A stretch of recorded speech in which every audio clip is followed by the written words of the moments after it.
this episode of Travelogue, we're going to try and avoid altitude sickness as we continue to make our way from Yunnan to Tibet on the fabled Tea and Horse Trail. It's a bumpy ride as we head over to the only Christian church in Tibet. And then we'll get some salt-making lessons in Yanjing, and we'll get to witness firsthand the incredible feat that is a pilgrimage to Lhasa. There'll also be a chance to get our feet wet as we head over to Ranwu Lake. Enjoy!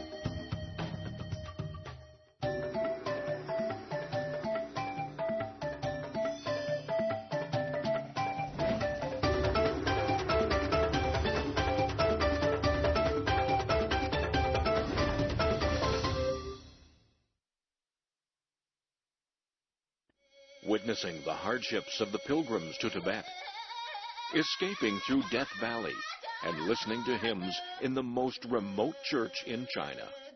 These are some of the highlights of an amazing adventure along the 1,500-year-old Tea and Horse Trail.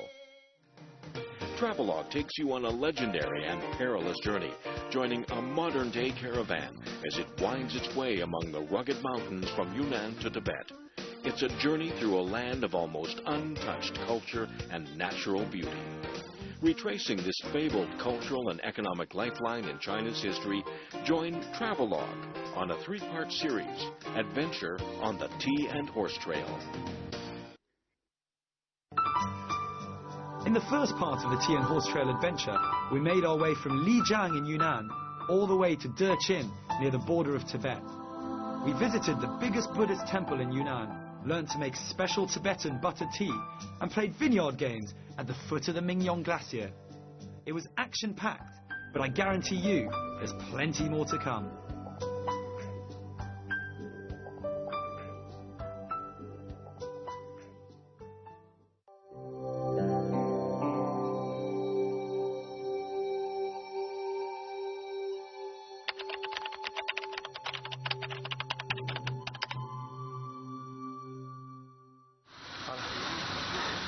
Welcome to a Travelogue special. It's our third day of the Chama Gudao trail that we're taking, and we've had to get up very, very early. It's actually now about 6:30, but we had to be up at 5:30 to ensure that we've got enough time to pack all of our stuff and have some breakfast.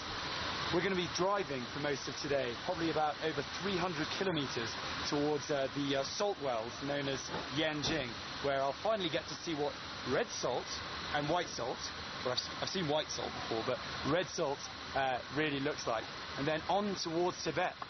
Very exciting.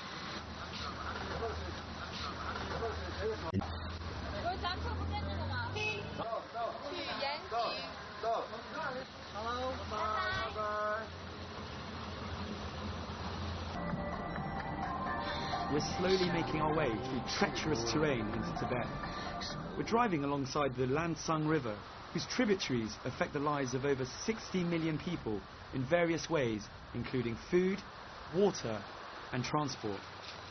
Sometimes you need to pay a price to see places of such beauty, and our cross to bear is the road. It really reinforces how far I feel from the modern world. Now this is a real adventure. We've been on the road for about 3 hours now, and in all honesty, it's probably been the bumpiest ride I've ever been on. There aren't any built roads yet, and what they're trying to do, as you can come see, is they're just concentrating on clearing the rocks. As you can see, that's why we've had to take a quick toilet stop so that we have a chance to actually get rid of the rocks and then drive on. We come across a group of men carving rock out of the side of a mountain. They're building a road further up the trail. Price for this? Around 2 million RMB per kilometre. To call this a dirt road is an understatement. Still, this hardly comes as a surprise, considering it's a relatively underdeveloped part of the country. The route often finds itself victim to falling rocks and landslides. Actually, our trip to Yanjing is almost cancelled due to a landslide shutting off our path. Luckily, the good weather saves us. You have to be prepared to clear the debris off the road if you want to continue. I guess it's what generations of the Magwoto had to do.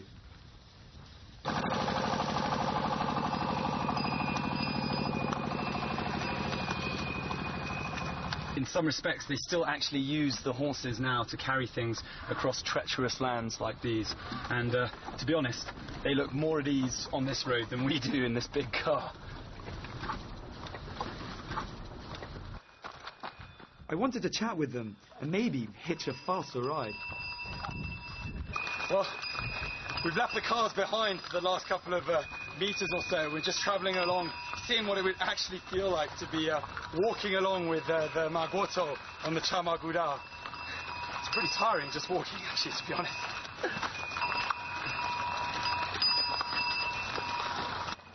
Tradition and modernity, cars and horses travelling at the same pace on the tea and horse trail.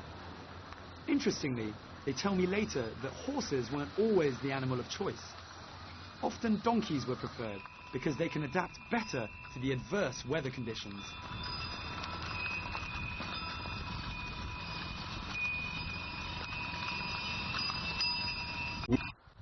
Now here's an uncommon sight, a Christian church in a Tibetan architectural style. I'm actually extremely excited about this part of the journey. I've arrived at the only Christian church in the whole of Tibet, and it was established here 150 years ago by a French missionary.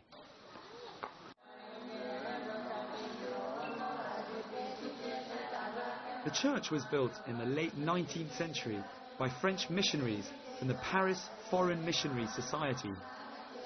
The priest in residence at the church tells me that there are about 800 Christians in that area, and that they all get along very well with their Buddhist neighbours. Interreligious marriages are quite common here, and people often keep to their own faith, following one's matrimonial union. The whole group is fascinated by the church, but especially with the people singing inside. What I find fascinating is that the hymns are sung in Tibetan. Whilst most of the others are busy taking pictures, I sit back and enjoy the hymns. As for the hymn books, they are over 100 years old. I also come across a Tibetan Bible, which I'm told was first printed in 1948.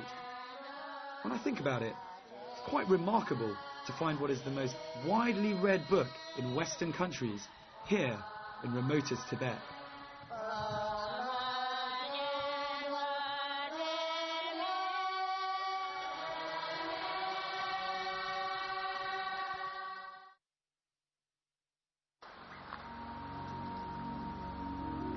Not far from the church, along the Lansang River, we come to what the locals call the salt wells. Yanjing, which literally means salt well, has made its name by producing salt for the past 1,500 years. The Yanjing section of the Tea and Horse Trail was the key link between the kingdom of Tubo in Tibet and the kingdom of Nanzhao in Yunnan. Down through the centuries, these two kingdoms regularly came to blows over the salt fields. Their rivalry is hardly surprising when you think that in the days of Tubo, salt was more expensive than gold. It's said that at its height, Yanjing would welcome between 400 and 500 horses a day passing along the Tea and Horse Trail. In these parts, it's the women who tend the salt fields. They collect the salt, while their menfolk maintain the facilities and transport the salt for sale. The women carry buckets of water, each weighing about 30 kilograms, up from the wells and pour the water over the platforms. The salt is harvested from these platforms, covered with smoothly packed red earth, rising up the sides of the gorge on stilts. A second harvest of the salt stalactites yields something quite unusual, red salt. The change is achieved by allowing the water to remain in the pools and evaporate. The reddish salt left behind takes its colour from the iron oxide in the earth. Locally, it's called peach blossom salt. The livestock in this part of the region consume the Yanjing salt. It's said to improve their fertility. Maybe this explains why people around the region still use this salt. As the water trickles through the packed soil, pure white stalactites of salt form underneath the platforms, which the women collect. And that's how you get salt.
Well, it's day 4 of our wonderful adventure. We arrived very late last night into Mangkang, our first stop in Tibet, so I haven't actually had a real chance to look around, but I'm going to try and do some of that now. We're here at an important Tibetan monastery called Ve Se, and I'm just going to go in and have a look.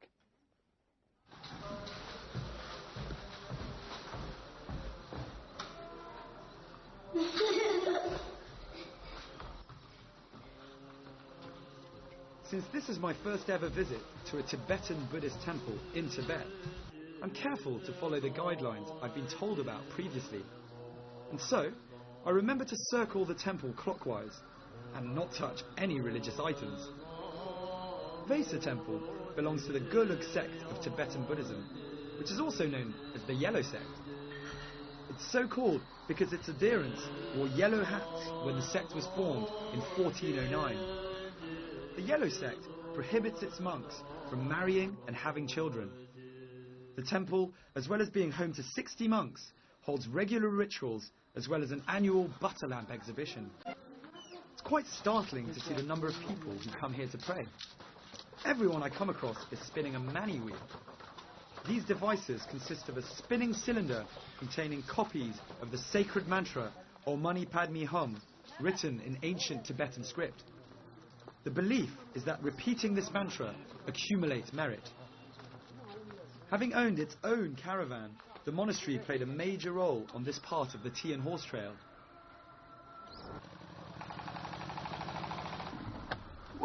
We're extremely lucky on this whole trip. I'm seeing things I've never seen before. Here we've got 2 people who are doing a pilgrimage all the way to Lhasa. So if you have a look, that's not easy. That's not easy. That takes a lot of effort to do that the whole way. What I'm seeing at first hand is a quite awe-inspiring demonstration of religious devotion. For Tibetans, pilgrimage represents a journey from ignorance to enlightenment, from self-centeredness and materialistic preoccupation to a deep sense of the relativity and interconnectedness of all life. The removal of materialistic preoccupation is clear for everyone to see. These people travel at an average of 7 kilometers a day. They prostrate themselves in this manner from sunrise to sunset. Accompanied by a small trailer of supplies, their pilgrimage will end at the same destination as ours, Lhasa. We'll be there in 4 days, but it'll take them another 9 months.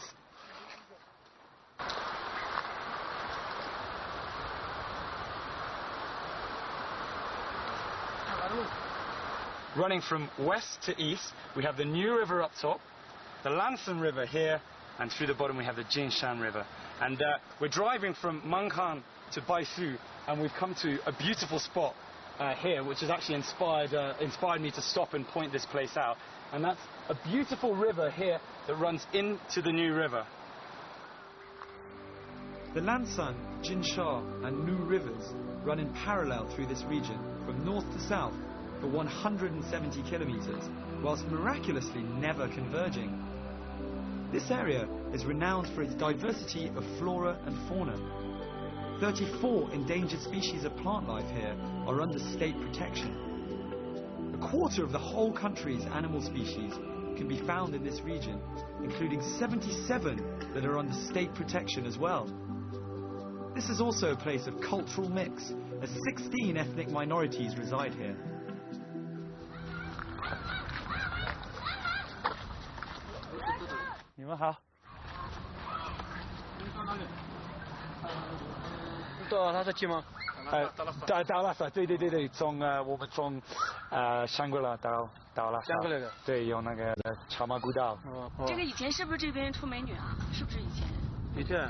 以前有，以前不今天。以前有美女吗？不知道，你不知道啊？不知道。So I've arrived in Tiantou, where we were told it's renowned for its beautiful girls. However, I've spoken with some of the locals, and they said they haven't heard of any beautiful girls here, and that it probably was back in the day there were beautiful girls. So I've gone for a walk around myself, and all I could really find was a couple of children and just one little girl. So maybe they knew I was coming, and they all decided to stay indoors tonight. Presumably, since this is the first stop after the long and treacherous journey across the Bangda grassland, it's no surprise that the men of the caravan would have found the female company so beautiful.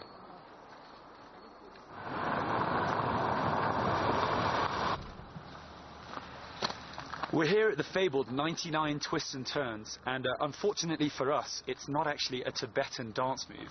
It's actually what you see behind us, which are twisting and turning roads that descend very, very, very quickly. We're going to be going from 4,200 meters down to 2,600 meters within 10 kilometers. So, very excited about catching some altitude sickness. Among the 99 twists and turns, there are 49 major U-turns. I actually started out trying to count them, but as darkness fell, it became harder and harder. I soon realized I was wasting my time, and anyway, I had more pressing matters to concentrate on. Due to the state of the road, we were well behind schedule. This meant we would be taking on the 99 twists and turns with the sun about to set. Everyone in the convoy was desperate to finish the descent before nightfall. So we're about halfway down the 99 twists and turns, and haven't suffered any sickness yet, so I'm quite happy. But we have been in the car for about 10 hours, and it's been something. Now I'm trying to imagine actually being a Magwoto along the Chamagudao, and I'm amazed because even in the safety of this 4x4 car, I actually feel quite scared. It's extremely steep. I mean, we're going down, extremely steep gradient, and I can't imagine that if it was raining or snowing, how these people would actually deal with this entire place. I mean, amazing. It took us 3 hours to complete this part of the trip. The last 30 minutes were by far the most hair-raising as we descended in absolute darkness with steep cliffs on one side, ready to welcome us if we came off the track. Not asleep yet. How could we be asleep? We're driving in the pitch black through 1 meter wide roads in steep 45-degree angle hills. Yeah. No one can sleep in these conditions. As long as he doesn't sleep, I'm happy. We drove for another 2 hours in this state of permanent fear before we finally arrived at our destination, Basu. Basu means place at the foot of the mountain for brave people. It's no wonder, after negotiating those treacherous turns, that those at the bottom should be renowned for their bravery.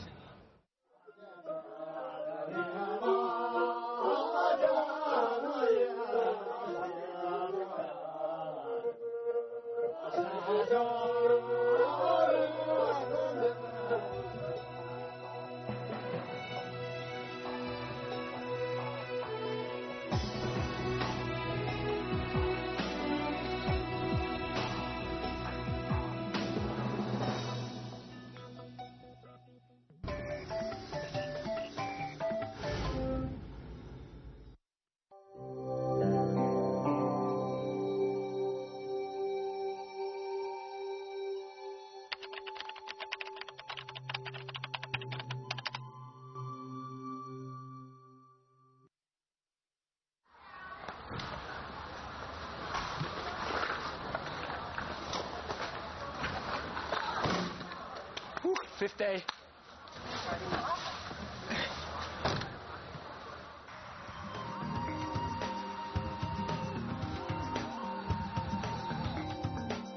You ever find yourself traveling in a convoy?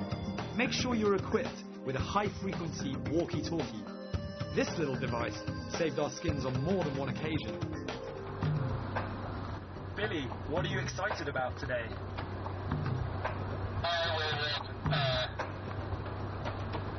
Along the lake.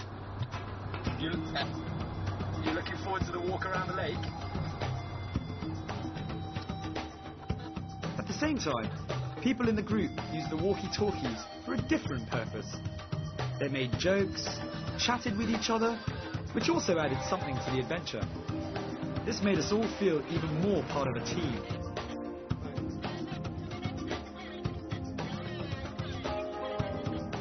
We don't use air conditioning in the cars, and due to the dust, the windows are firmly shut.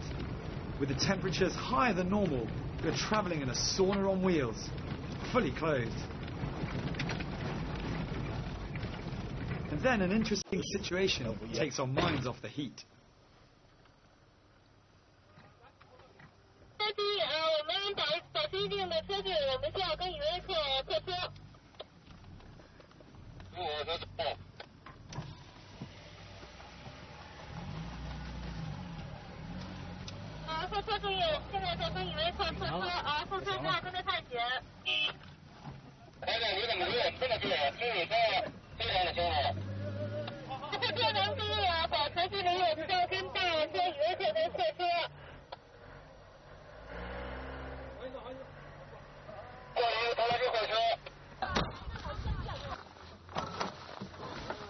Finally we're there, Ranwu Lake. Now it's time for our second major activity. After the debauchery of the wine tasting, some good old-fashioned walking is just the tonic we need. Since the group is made up of people from all walks of life, with ages ranging from 20 all the way up to 60, the organisers are very careful to advise us all on how to exercise at this altitude.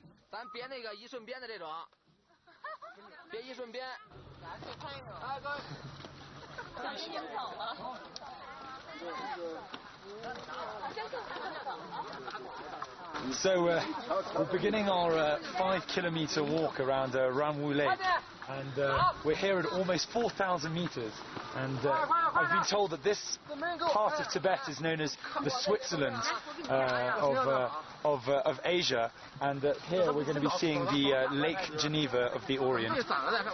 Another fact that you should know is that apparently at this altitude, if you walk with nothing on, it's the equivalent of walking with 20 kilograms on your back. So I've decided to bring a bit of extra and use these. Let's see how it goes. I don't think I need to use these yet.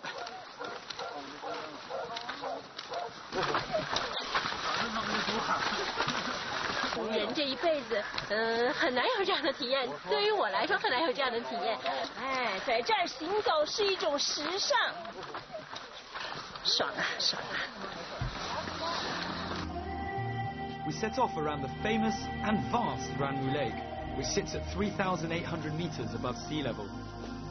It's surrounded by glaciers and snow-capped mountains, and thawing snow forms the body of the lake. Intriguingly, the water is supposed to change colour in different seasons, from aquamarine to turquoise.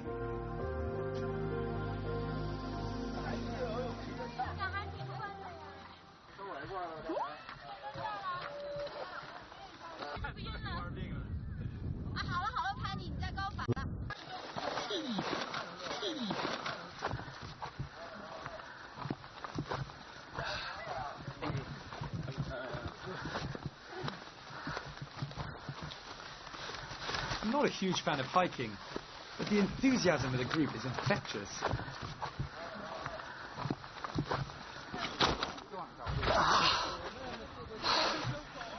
A much-deserved rest. For once, I'm not the only one goofing around, as everyone is having a great time taking photos and enjoying another of Mother Nature's gifts. My shoes, and my socks, and my feet at the same time.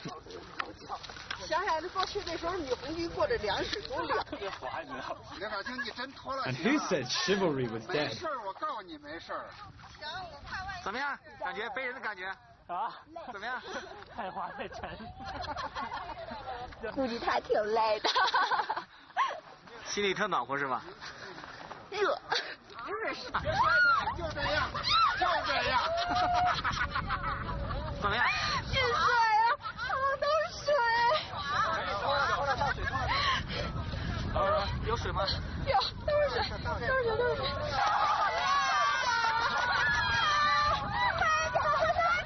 加油，加油！厉害，厉害，厉害！扶一把阿姨，阿姨快扶一下阿姨。啊，没事没事。慢点慢点。哎呦，您这是？呵。好了。这鞋怎么样过的？没事，挺好挺好挺好。累不累？挺好，不累不累。不累哈，真勇敢。好。值不值啊？还有一双鞋，没事，值。啊，回去车上赶紧换鞋。啊。加西德勒。加西德勒，加西德勒。加西德勒。Tired. The Palong Zambu Gorge is world famous and one of the deepest canyons on Earth. It's also one of China's 3 major areas of virgin forest. It's made up of numerous rocky slopes, some of them as steep as anything I've ever seen before. It's a fine place to enjoy some rock throwing into the Palong Zambu River below, especially when you think that the average depth is almost double that of the Grand Canyon in Colorado. This impressive sight is a perfect place to end the day and our episode.